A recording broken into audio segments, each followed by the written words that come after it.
Hi everyone, Miss Bre here on this beautiful spring day, sitting down by the banks of the Payette here in McCall. Spring is a wonderful time for change and also a wonderful time for me to teach you about phenology.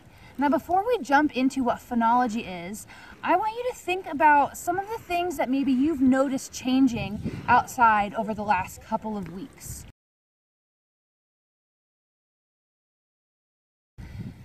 Maybe you noticed some snow melting, or maybe you've seen a new flower pop up in your garden. I just want you to think about that. What I want you to do right now is I want you to get up from your computer and I want you to go look outside. Do you notice anything that reminds you of spring? I wonder what you noticed. Looking out my window, I noticed that the snow near my house has started to melt and I can see grass. I noticed some ants walking around on that grass.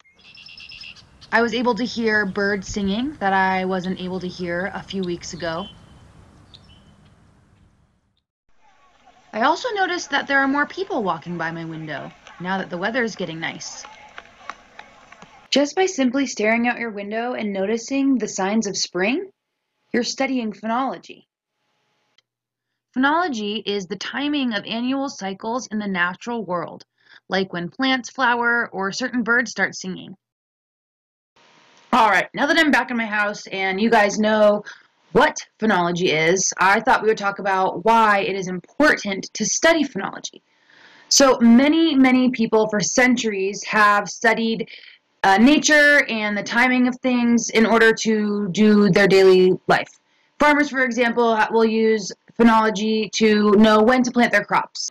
Indigenous people would travel to different parts of the lands based on what season it was or what time of year it was, because that would determine what animals they could hunt or what plants they could gather. Nature lovers like myself use phenology when they want to catch the best blooms of a particular type of flower, or when they want to go birding and they know when a bird is going to show up in a certain ecosystem because they've studied that bird and the timing of that bird for years and years and years.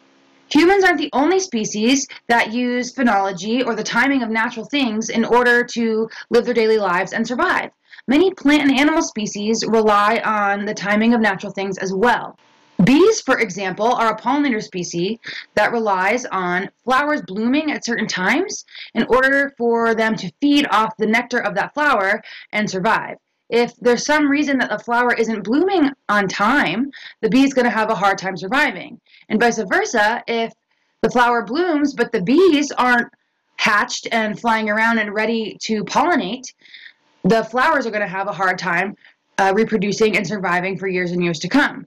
So there's a very delicate relationship that relies on very special timing and very specific timing. So if we study phenology, we'll notice if these timings are off, and that we might be able to understand what's causing some environmental issues, or maybe why our flowers aren't blooming in our garden that year. There are lots of reasons to study phenology, and I'm sure you can come up with some on your own. So now I'd love to share with you some examples of ways that you can study phenology right in your own backyards. The first thing I have is an interview that I did with my friend Clyde and his mom, because I noticed that Clyde was doing some really neat phenology science all on his own. So I wanted to talk to you because I am friends with your mom on Facebook, and I saw that you are doing some really neat science in your backyard, and I was hoping you would tell me about it. So what do you think? You want to tell me what you've been up to? So we've been measuring. Let's see. Here, can you see that? Yeah. Okay. So we've been measuring the snow to see when it melts or how fast it's melting. And we tried to predict what day it's going to melt.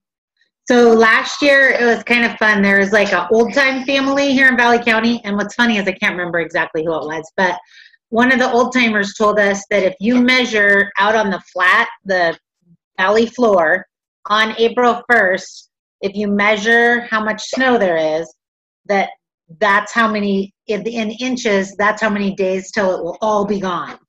So last year we thought, we're going to test this old kind of like old timers wives tale type thing.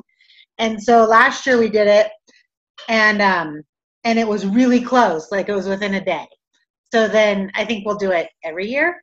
So this year we did it, and the funny thing is, I thought there was a lot less snow this year than last year, but it was the exact same amount on April 1st. Both years it was 23.5 inches. But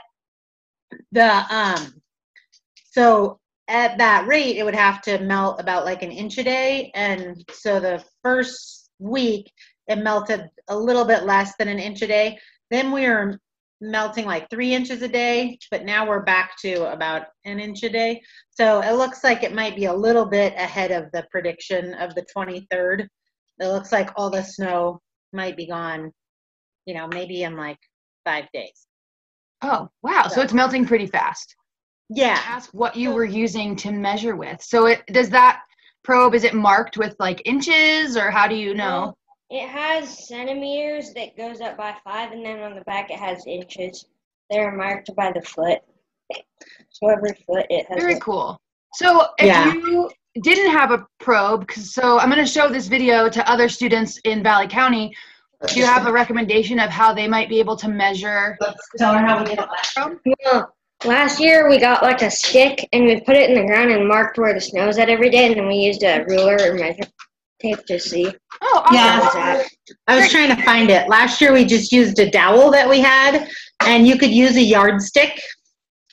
But any stick you used at my mom's house the other day, he used an axe handle. And then she measured how far it was on the axe handle. So really anything you can find that you can get to go all the way to the ground.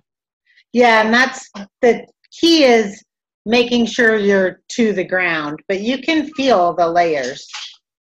Very cool. Yeah, so you're doing some really neat observational stuff. Did you realize you were doing science this whole time, or did you think you were just doing something for fun? I thought I was just doing something for fun. You're absolutely doing science. It's very cool, and I love that you guys are recording your data. It's very neat. And so your mom said you're going to do this hopefully like every year? Yeah. Very cool. So you'll have this really cool record of the snowpack in your yard. It'll be really interesting to see how that changes as you grow and as time goes on. Very neat. All right, that was really cool. Thank you, Clyde and Laura, for sharing that with us. I hope that inspires you all to get out and do some neat science like that in your own backyards. I've got one more activity for you, and then we're going to wrap it up. Okay, so for this last activity, I thought I would come outside and show you where I'm doing the activity.